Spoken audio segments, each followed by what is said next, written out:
രാജ്മ പയർ വെച്ച് നമുക്ക് ചോറിനും ചപ്പാത്തിക്കൊക്കെ പറ്റുന്ന നല്ല അടിപൊളി ഒരു കറി ഉണ്ടാക്കിയാലോ.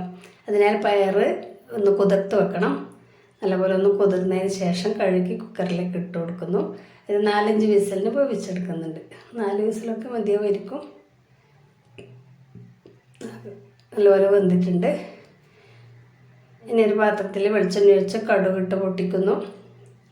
ഇഞ്ചി, മുളക്, വെളുത്തുള്ളി ഇഷ്ടമുള്ളവർക്ക് ചേർത്ത് കൊടുക്കാൻ ഞാൻ ഇട്ടിട്ടില്ല കേട്ടോ.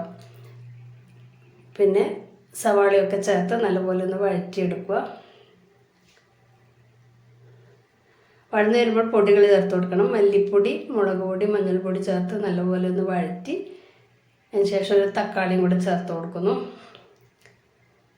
ഞാൻ വീഡിയോ എടുക്കുന്ന കയ്യിൽ തന്നെ ഫോൺ പിടിച്ചുകൊണ്ടാണ് ഫോണിൻ്റെ സ്റ്റാൻഡൊക്കെ എടുക്കാൻ മറന്നുപോയായിരുന്നു. അതുകൊണ്ടാണ് ഇതുപോലെ ഒന്ന് ഷെയ്ക്കാകുന്നത്. പിന്നെ തക്കാളി ഒന്ന് പെട്ടെന്ന് വാടിക്കിട്ടാൻ വേണ്ടി കുറച്ച് വെള്ളം ഒഴിച്ചൊന്ന് അടിച്ച് വെച്ച് കഴിഞ്ഞാൽ വേഗം ഒന്ന് വാടിക്കിട്ടും. അതിന് ശേഷം നമ്മൾ വഴറ്റിയതൊക്കെ പയറിലേക്ക് ഇട്ട് കൊടുക്കുന്നു. ഉപ്പും കൂടെ ചേർത്ത് കുറച്ച് ചിക്കൻ മസാലയും കൂടെ ചേർത്ത് കൊടുത്തു. ഫോൺ തിരിഞ്ഞു പോയായിരുന്നു, അതുകൊണ്ട് ഇങ്ങനെ ഇരിക്കുന്നത്. അപ്പം എല്ലാം കൂടെ ഒന്ന് വെന്ത് സെറ്റായാൽ നമ്മൾ അടിപൊളി ടേസ്റ്റിലൊരു രാജ്മക്കറി റെഡി ആയിട്ടുണ്ട്. ചപ്പാത്തിക്കും ചോറിനും ദോശക്കും എല്ലാം കൂട്ടാൻ നല്ല ടേസ്റ്റായിരുന്നു. ട്രൈ ചെയ്ത് നോക്കുമോ. Thank you.